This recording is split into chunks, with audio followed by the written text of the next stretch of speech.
வணக்க மக்களே. நம்ம கார்த்திக் கதையில ஜனவரி 8 என்ன நடக்க போகுது அப்படிங்கறத பத்தி தாங்க இந்த வீடியோல இப்ப நம்ம பார்க்க போறோம். இந்த வீடியோவுக்கு மறக்காம லைக் பண்ணிக்கோங்க. நீங்க லைக் பண்றதுதான் எங்களுக்கு அடுத்து வீடியோ போடுறதுக்கு ரொம்பவே இன்ட்ரெஸ்டிங்கா இருக்கும். ஸோ மறக்காம லைக் பண்ணிட்டு இந்த வீடியோவை பாருங்க. என்ன நடக்க போகுது அப்படின்னு பாத்துக்கிட்டீங்கன்னா, நம்ம ஹீரோ இருக்காங்கல்ல, அவங்கிட்ட நேரா அந்த வில்லி வந்து கேக்குறாங்க, இங்க பாரு, என்ன ஏதாவது ஒரு வகையில உண்மையை நிரூபிச்சு என்ன பத்தி அக்காக்காரி கிட்ட மாட்டி விடலாம் அப்படின்னு நீ நல்லாவே பிளான் பண்ற அப்படிங்கறது எனக்கு நல்லாவே தெரியுது. ஆனா நீ என்ன ட்ரை பண்ணாலும் கண்டிப்பா அக்காக்காரிக்கு வந்து என்னை பத்தி தெரியாது. அதோட அக்கா என் மேல அவ்வளவு நம்பிக்கை வச்சிருக்கா. அவளோட நம்பிக்கை கண்டிப்பா என்னைக்குமே மாறவே மாறாது. அந்த நம்பிக்கைய வச்சுதான் அவளை இத்தனை நாளும் முட்டாளாக்கிக்கிட்டே இருக்கேன். இடையில வந்த நீ என்னை பத்தி அக்காக்காரி கிட்ட மாட்டி விட்டு நல்ல பேர் எடுத்துக்கலாம் அப்படின்னு நினைச்சுக்கிட்டு இருக்கியா? அதற்கெல்லாம் துளி அளவு கூட வாய்ப்பே கிடையாது. இன்னும் கொஞ்ச நாள்ல நான் யாரு அப்படிங்கறத நிரூபிக்கிறேன். 6 மாசம் இந்த வீட்டுக்குள்ள இருந்து எனக்கு பிரச்சனை கொடுத்துக்கிட்டே இருக்கலாம் அப்படின்னு நீ நினைக்கிறியல்ல, இந்த 6 மாசத்துக்கு முன்னாடியே உனக்கு நிறைய டார்ச்சர் கொடுத்து உன்னை இந்த வீட்டை விட்டு துரத்தி காமிக்கிறேன் அப்படின்னு. அப்ப ஹீரோ சொல்றாரு, சரி சரி, இப்படியே ரொம்ப நாளா நீங்க சவால் விட்டுக்கிட்டே இருக்கீங்க, சரி சரி உங்களால முடிஞ்சதை பாருங்க அப்படின்னு சொல்ல வில்லி முறைச்சுக்கிட்டு அந்த இடத்துல இருந்து போறாங்க. வில்லி போனதோட நம்ம ராஜா, ஹீரோயின், மயிலு 3 பேரும் ஹீரோ கிட்ட வந்துட்டு, என்ன அவ கொஞ்சம் கூட திருந்தவே மாட்டாங்க போல, எப்படி பேசிட்டு போறாங்க பாத்தீங்களா மாப்ள, நம்ம கண்ணால பார்த்தோம். அவங்க புருஷன் கூட சேர்ந்து பொங்கல் வச்சு ரொம்ப சந்தோஷமா பேசிக்கிட்டு இருந்தாங்க. அத்தைய பார்த்ததோட அப்படியே சோகமா மூஞ்ச வச்சுக்கிட்டாங்க. அந்த காளியம்மா ஒரு திட்டத்தை போட்டு நம்மள நல்லாவே ஏமாத்திட்டா. இன்னைக்கு கையும் களவுமா சின்னத்தைய மாட்டி கொடுத்துட்டு இனிமே சின்னத்தையால நம்ம வீட்டுக்கு எந்தவித பிரச்சனையும் இல்லை அப்படின்னு நினைச்சுக்கிட்டு இருந்தோம். ஆனா கடைசியில இப்படி ஆகும் அப்படின்னு நான் கொஞ்சம் கூட எதிர்பார்க்கல மாப்பிள. அப்ப ஹீரோ சொல்றாரு, நான் கூட அதான் எதிர்பார்க்கவே இல்லை, அவங்க இப்படி ஒரு பிளான் பண்ணுவாங்க அப்படின்னு. சரி ஓகே இருக்கட்டும், ரொம்ப நாள் அவங்களோட திட்டம் வந்து செல்லுபடி ஆகாது. அப்ப ஹீரோயின் சொல்றாங்க, திடீர்னு மாமா வந்து சின்னத்தைய காணும், சிவனாண்டி தான் கடத்திட்டாரு அப்படின்னு சொன்னதோடய கண்டிப்பா நீங்க எல்லாரும் சேர்ந்து ஏதோ பிளான் பண்றீங்க அப்படின்னு தெரிஞ்சிச்சு. அதே மாதிரி உங்களால முடிஞ்ச அளவுக்கு பிளான் பண்ணிருக்கீங்க. பட் சித்தி வந்து இப்படி ட்விஸ்ட் பண்ணி விட்டு தப்பிச்சுட்டாங்க. கூடி சீக்கிரம் சித்திக்கு ஒரு முடிவு கட்டணும் அப்படின்னு. அப்ப ஹீரோ சொல்றாரு, ஆமா அப்படின்னு சொல்லி பேசிக்கிட்டு இருக்காங்க. வில்லி தூரத்துல இருந்து பாக்குறாங்க. பார்த்துட்டு, அடியே ரேவதி, எவ்வளவு தைரியம் இருந்தா நீ ஏன் மேல கை வைப்ப, அதை நான் மறந்துட்டேன் அப்படின்னு நீ நினைச்சுக்கிட்டு இருக்க. நான் கண்டிப்பா மறக்க மாட்டேன்டி. என் புருஷன் கூட இது வரைக்கும் என்னை அடிச்சது கிடையாது. ஆனா நீ என் மேல கை வச்சிட்டியல்ல, உன்னை கண்டிப்பா நான் சும்மா விட மாட்டேன். உனக்கு வந்துட்டு உன் புருஷன் கூட சேர்ந்து வாழணும் அப்படிங்கறது தானே ஆசை. உன் புருஷன் கிட்ட இருந்து உன்னை பிரிச்சு காமிக்கிறேன்டி. என் மேல கை வச்ச உனக்கு நான் பதிலடி கொடுப்பண்டி அப்படின்னு வில்லி கோவத்துல அந்த இடத்துல நிக்கிறாங்க. அப்புறமா அந்த காளியம்மாவையும் சிவனாண்டியையும் காமிக்கிறாங்க. அப்ப வில்லன் சொல்றாரு, சித்தி நல்ல வேலை அந்த ஈஸ்வரி வந்ததோட நீங்க நிறையவே பேசி சமாளிச்சிட்டீங்க. நீங்க அந்த இடத்துல சமாளிக்காம இருந்திருந்தா இன்னரும் அந்த ஈஸ்வரி சந்திரா டெய்லி இங்க வந்துட்டு போறத கண்டுபிடிச்சிருப்பா. அதுக்கப்புறம் அந்த டிரைவர் பையன் நினைச்ச மாதிரி சந்திராவை வீட்டை விட்டு துரத்தி அடிச்சிருப்பான். அதுக்கப்புறம் அந்த குடும்பமும் ஒண்ணு சேர்ந்திருக்கும். நல்ல வேலை சித்தி, சரியான நேரத்துல நீங்க புத்திசாலித்தனமா நடந்துகிட்டீங்க. காளியம்மா சொல்றாங்க, மவனே அவன் என் வீட்டுக்கு வந்திருக்கான், என் வீட்டுக்கு வந்து என்ன தோற்கடிக்க முடியுமா? அதற்கெல்லாம் வாய்ப்பே இல்லடா மகனே. ஆனா சந்திராவும் நீயே சேர்ந்து சந்தோஷமா பொங்கல் வைப்பீங்க அப்படின்னு ஆசையா காத்துக்கிட்டு இருந்தேன். ஆனா அந்த டிரைவர் பையன் அதை நடக்க விடாம தடுத்துட்டான். அவனை கண்டிப்பா நான் பழி வாங்காம விடமாட்டேன். அப்ப முத்து சொல்றாரு, ஆமா காளியம்மா, மருமகளும் மகனும் சேர்ந்து பொங்கல் வைப்பாங்க அப்படின்னு நானுமே எதிர்பார்த்து காத்துக்கிட்டு இருந்தேன். ஆனா கடைசி நேரத்துல இப்படி நடக்கும் அப்படின்னு நான் எதிர்பார்க்கல.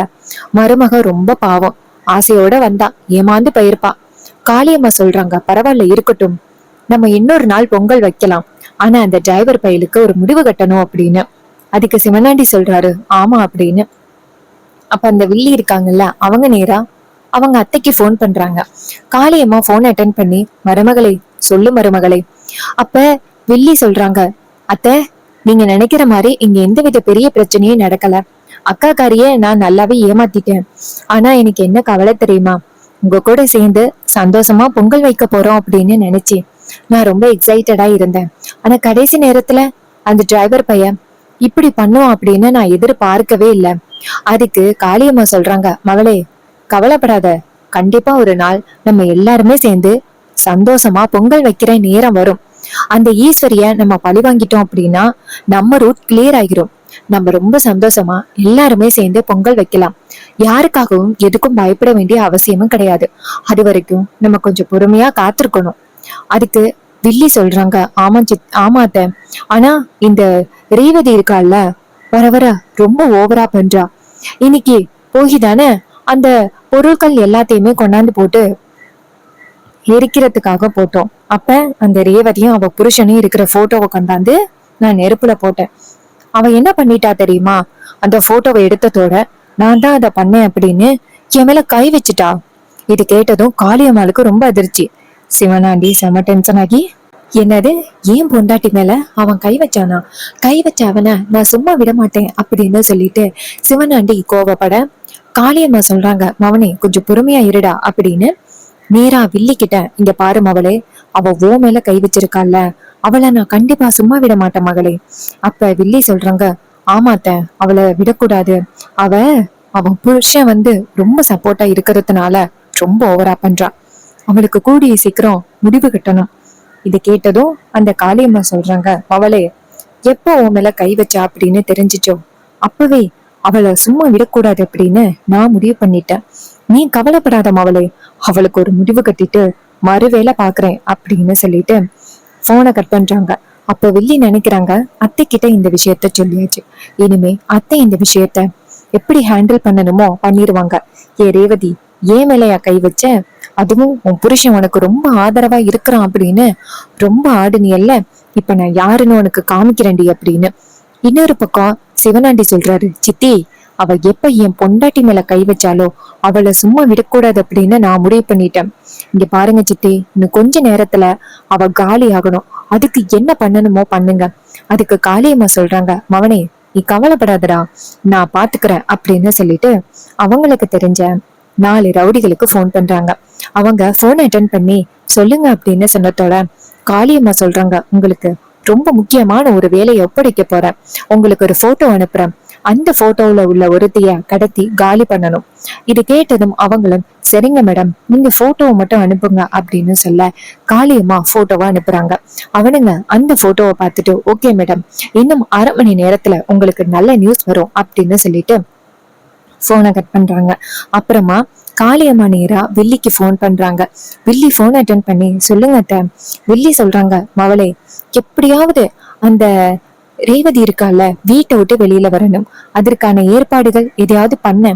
வில்லி சொல்றாங்க, சரிங்க சித்தி, நான் பாத்துக்கிறேன் அப்படின்னு சொல்லிட்டு போனை கட் பண்ணிட்டு நேரா ஹீரோவை பாக்குறாங்க. பார்த்தா ஹீரோ வீட்டுல இல்ல.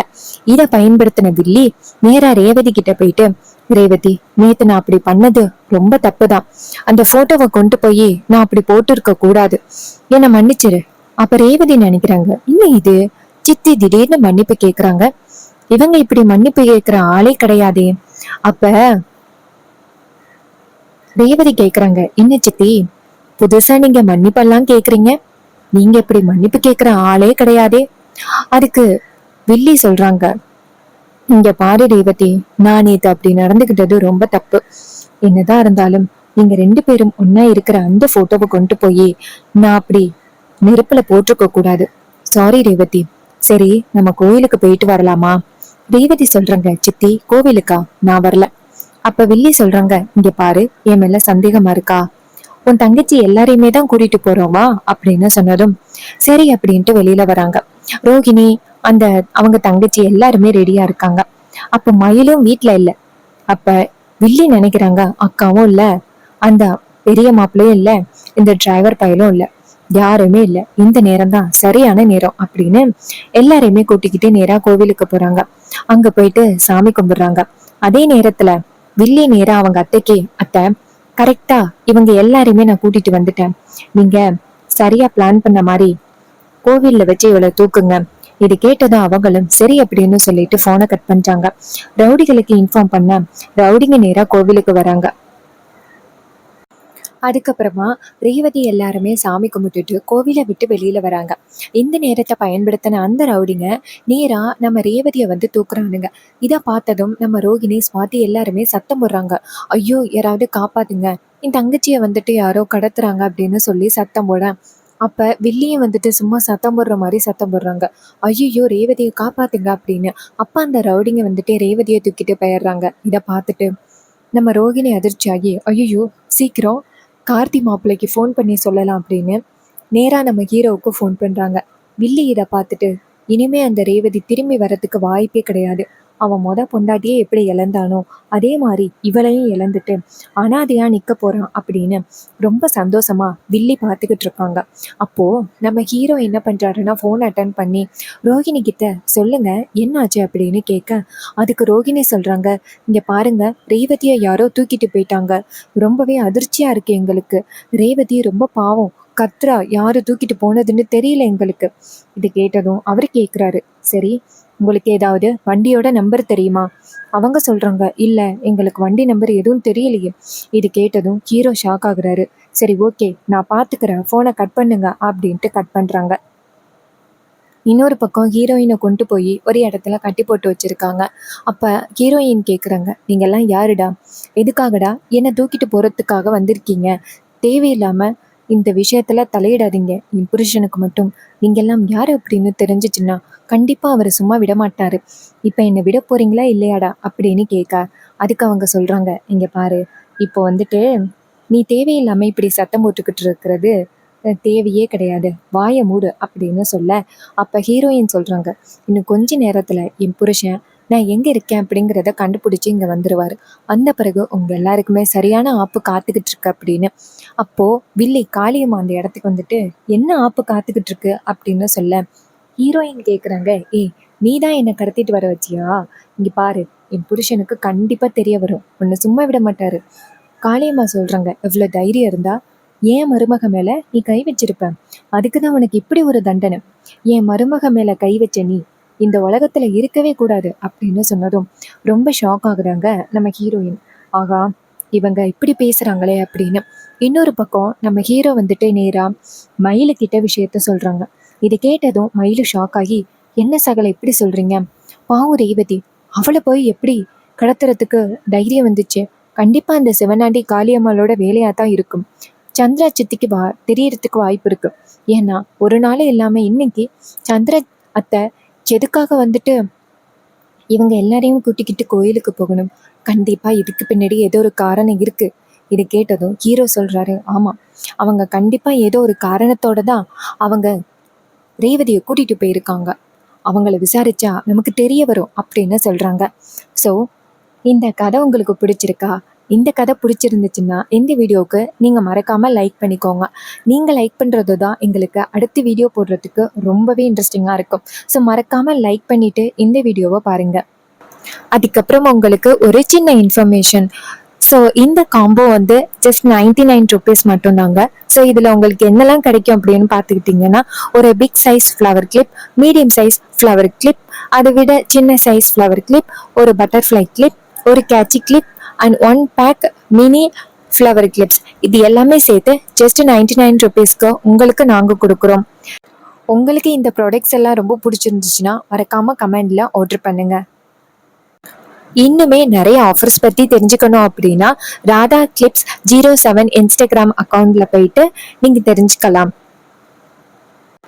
இன்னுமே நிறைய ஆஃபர்ஸோட உங்களை நான் வந்து சந்திக்கிறேன். ஸோ உங்களுக்கு இந்த கலர்ஸ் பிடிச்சிருக்கா, இந்த கலர்ஸ் இல்லாமல் ரேண்டமாக எனக்கு வேறு வேறு கலர்ஸ் வேணும் அப்படின்னு நீங்கள் நினச்சிங்கனாலும் மறக்காமல் அந்த கலர்லையும் உங்களுக்கு நாங்கள் வந்து ப்ரொவைட் பண்ணுறோம்.